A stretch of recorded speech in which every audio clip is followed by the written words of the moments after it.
Let's get your first client added into Moxie. There are a couple of ways you can do this, but I'm going to encourage you.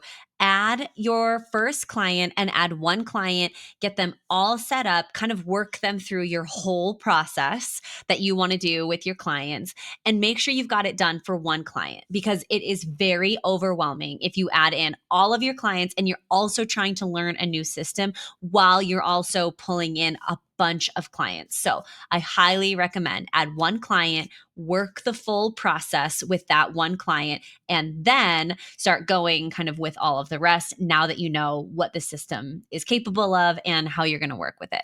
So, adding a client, you can do that here from your dashboard focus. We've got a universal add here where you can add all sorts of things as far as features go just from this quick add. You can also do it from the clients tab directly as well.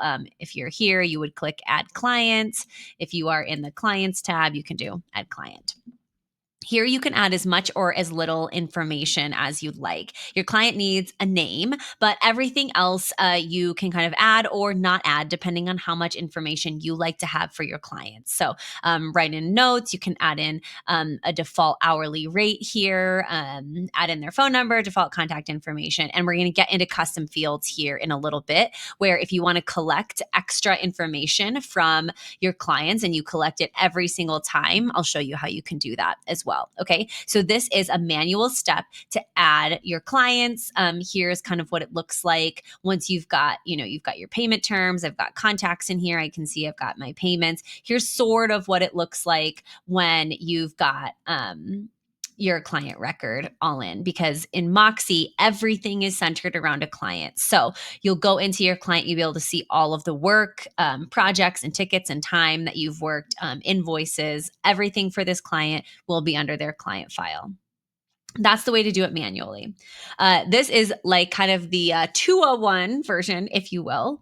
The other way to add a client is by automatically creating it from your pipeline. So I'm going to go over this really quickly. We're going to get into this in more depth in kind of our other courses. So if you're like, oh yeah, I definitely want to get to that at some point, put a pin here.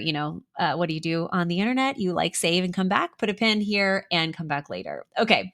So you are going to either create a form or a meeting, however you kind of want people to start entering into your system. So let's say you have this discovery form, you're going to put it on your website, and you've got kind of just like this quick information that you want to collect from potential clients.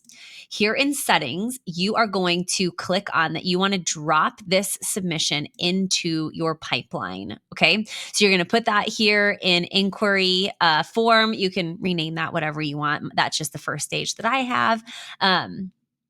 And then when someone fills out this form, they are going to go into your pipeline. And now you can kind of decide from here, okay, so this client came in from my pipeline. I want to either create a new client or prospect, or if it's an old client, you could always add a new opportunity to a current client as well. So two ways for you to add in new clients. One is kind of this slightly automated process. You can actually make this process wholly automated, but we're not going to get into that just yet.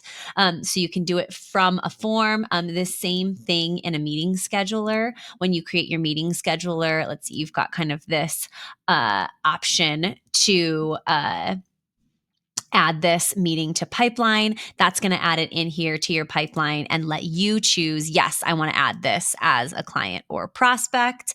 Again, you can automate that. We'll get into it more deeply. Or you can add a client by just clicking add client and adding in all of the details. If you are just getting started with Moxie, when you are ready to pull in all of the rest of your clients, you can go to here in your workspace settings. We've got a quick import for you, this data import export. You can pull in your client data with a CSV file. And my favorite part about Moxie might be this.